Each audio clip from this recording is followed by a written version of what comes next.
But what we know about diseases associated with eating outside of the circadian rhythm is that folks who are doing this have higher risk of chronic disease. So the first thing that comes to mind is shift workers, right? So people that are working in factories, people in healthcare systems who are working late at night or on random shifts. Flight attendants who are flying to this time zone, that time zone, around the world. People who are just up all the time, working late at night, sometimes lurking, but working late at night. They have increased risk of obesity, cardiovascular disease, type 2 diabetes, and cancer. Particularly, like, for example, flight attendants who do international travel have much higher risk of breast cancer. And all the data is summarized in a review that my colleague and I wrote. People who have a habit of nighttime eating and snacking also have high risk of these diseases. And I have two publications that came out after we wrote our article. This one is from China, studying women in Hong Kong, showing that those who ate food after 10 p.m. had an increased incidence of breast cancer. This one was, I believe, a U.S. population showing that men eating late at night had increased incidence of prostate cancer. There are many mouse model studies of jet lag and daytime eating. So mice are nocturnal, so they're supposed to be eating in the night.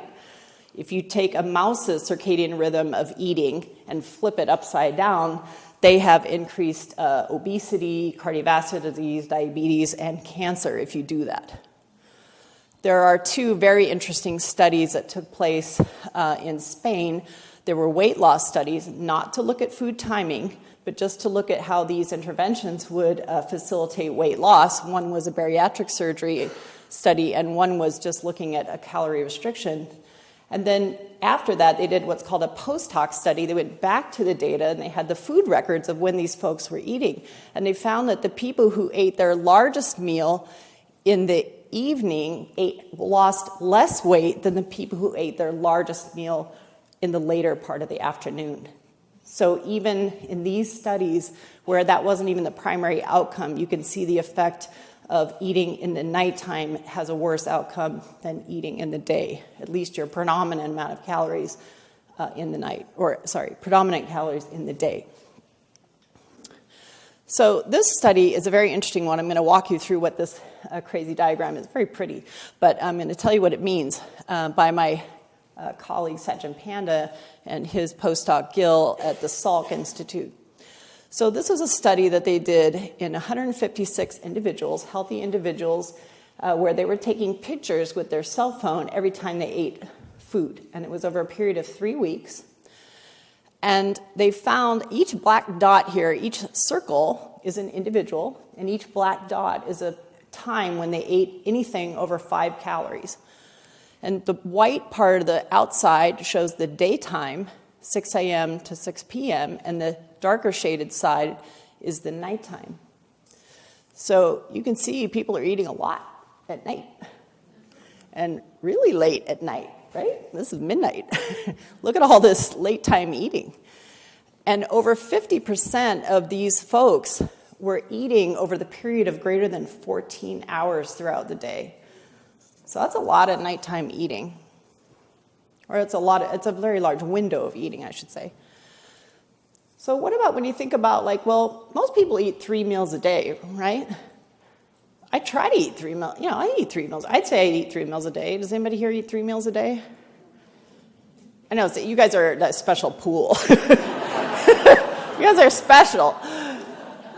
So they wanted to see, are these people eating 3 meals a day? I mean, these are just random, they recruited people to see how they're eating. So this is time of day. 4 o'clock in the morning is here, back to 4 o'clock in the morning. And this is just the sampling of 11 of these subjects. And each dot here is an eating event. And the different colors just to show you the different people. But you can see that these people are not eating 3 meals a day. They're eating all over the day, right? And then here, the darker shaded part, if you can see it, is the evening. So they're eating a lot in the evening, and they're eating all the time. So people aren't eating 3 meals a day, and they're eating a lot in the night. So then here I want to show you just the circadian rhythm of humans. So The fasting feeding schedule really should be in alignment with 24-hour circadian clock, and I want to tell you a little bit about the clock. I'm not going to go too much into detail, but this part of the clock is the daytime when we're awake and when I'm going to try to convince you this is when we should be eating. And this is the dark side of the day when the sun is down and we're kind of sleeping, but we're still awake for part of that time, clearly, especially in our society. And when our bodies are programmed to be fasting during this time. So there's a lot of different things that are happening during this time.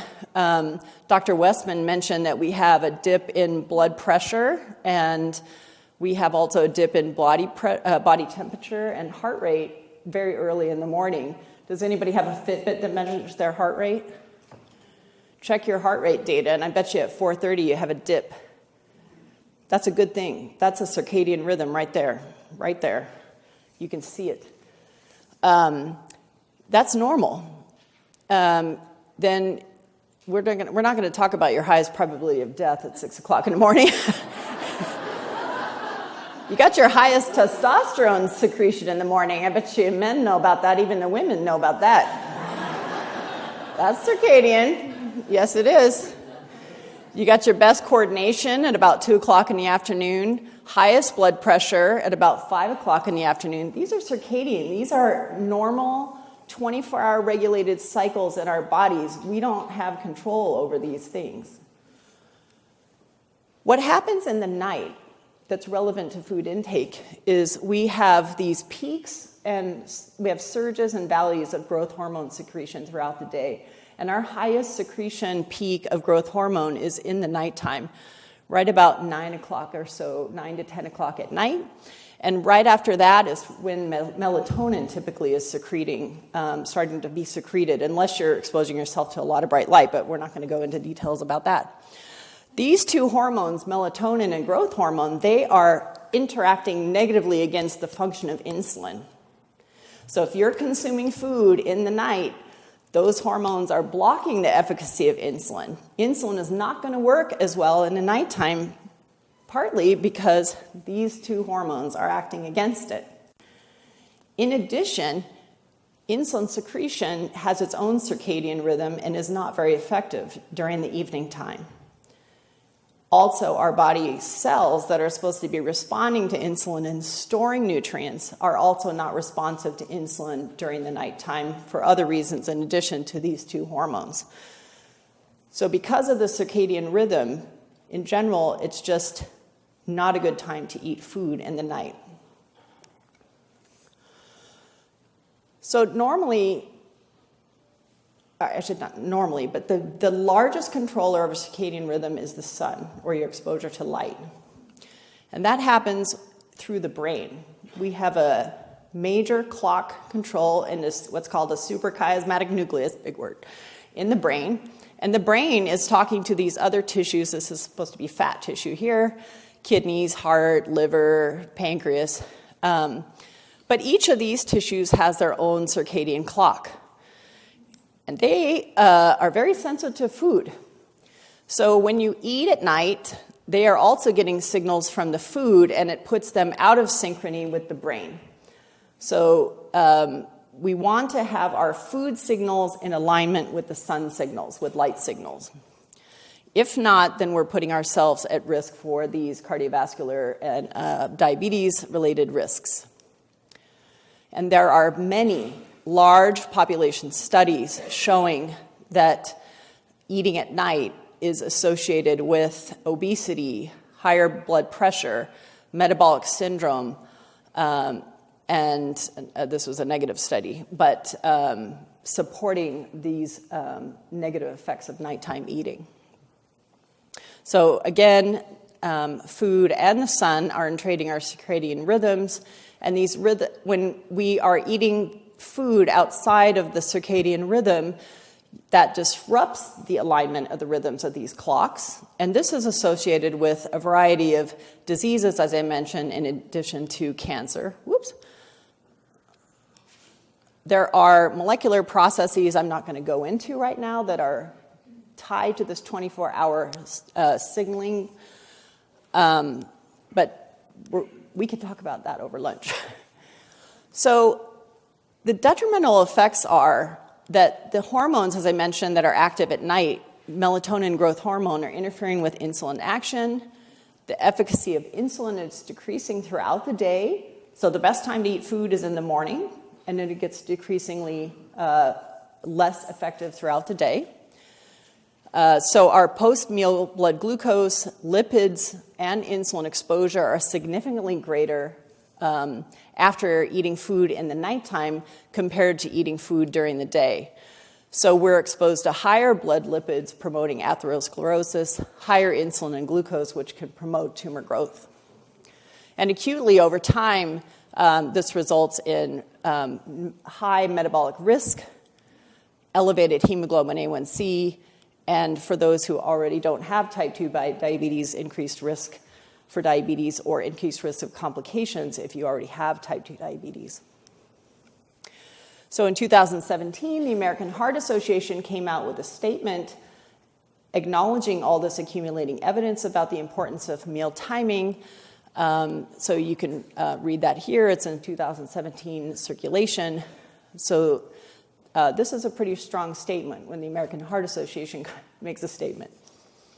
So I want to talk to you a little bit more and show you some more evidence, starting with some mouse data, and then I'll tell you some more human data that we've been generating.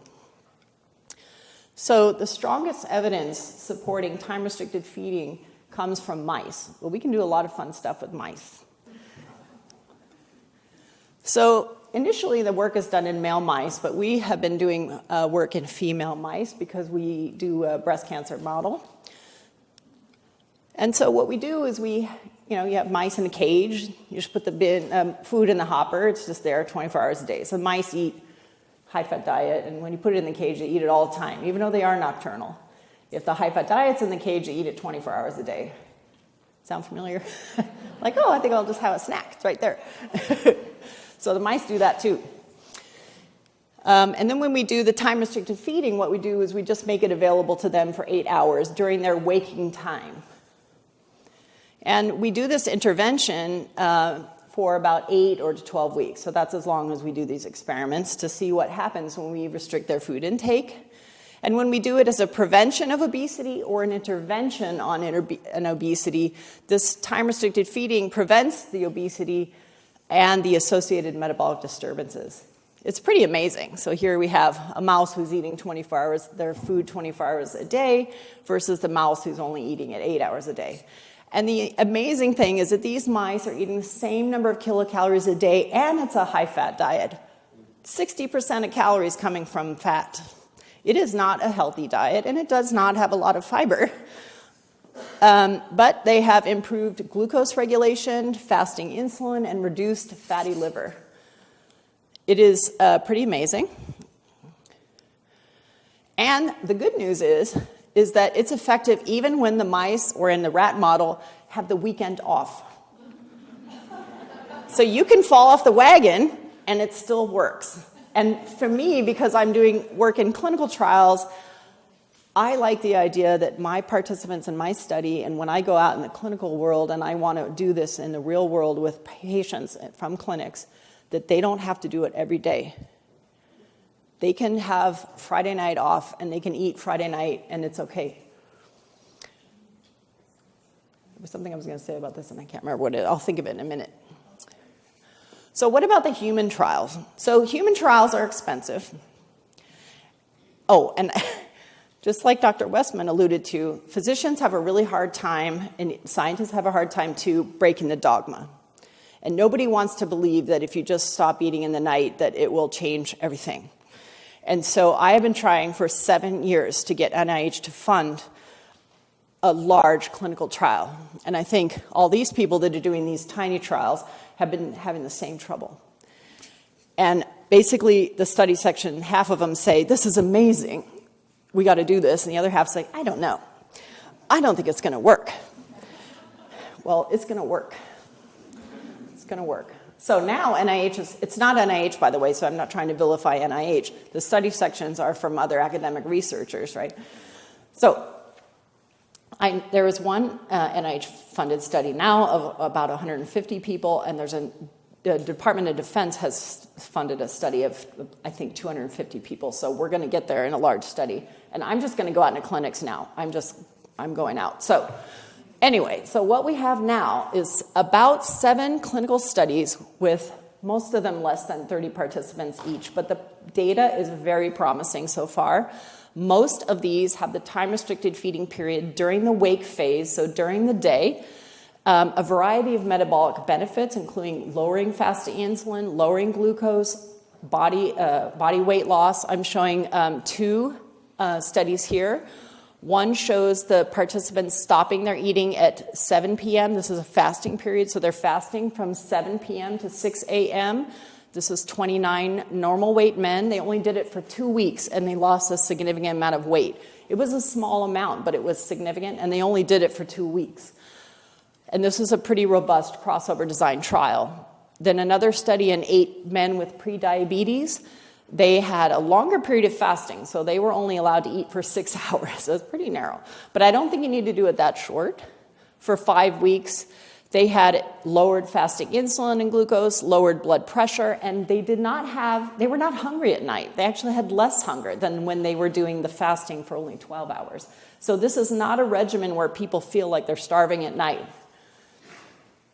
But we do need larger real-world trials. So remember these pretty pictures.